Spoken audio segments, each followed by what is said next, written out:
Oh la la! May udto mga higala, mga amigos. So nanaputay gitirang expander. Black ang kulay. So kini bangga na siya. So tama-tama yun siya pagkabangga. Kuya pagkabangga wala yun na buwak ang suga. So na-disalign yun na siya. Na-disalign ang poste niya. Guba ang bisagra.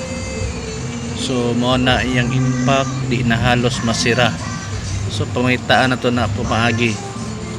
So ang engines anak niya di kanang nasa sulod medyo natamaan gyud siya. So medyo dako-dako ang trabaho kaya ang poste niya ngat. So mo nang igual lang na siya pero murag natrapo siya pagkabangga. So nindot pa siya to bago kay nga unit guys ha.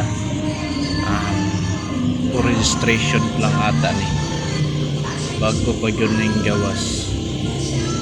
So diskartihan to na para ma-align na to, ma-align na to atong trabaho.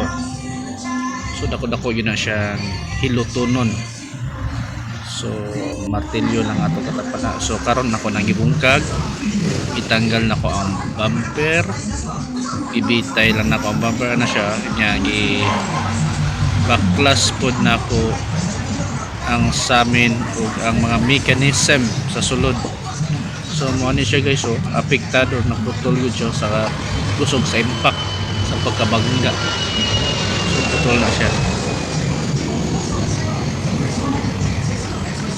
And then gibitay na nako ang fender. So mo nang bisagra dibiin na gyud siya. So dako-dako siya uno kadakpat. So dako na kada siyang alignment nga atong tira honon. Medyo tama-tama gyud yung mga galatero na diskarte. So ako nang gipulot ang portahan. So ako lang ni gitapakan ni guys gitamak-tamakan. So atong kapital lang ani martilyo lang. So ako nang gitapag amakan kay mga latero say laylay mga diskarte. So natay diskarte ka to ana po sila diskarte. So kabakal na ko diya ijahay gyud may diskarte sa mga latero.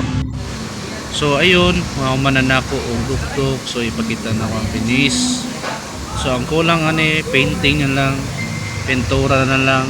So dili magmahay ang pintura ni kay puting gamay ra sa basilya nga mahimo nila. So alan na guys, thank you for watching. Please follow my page and my YouTube.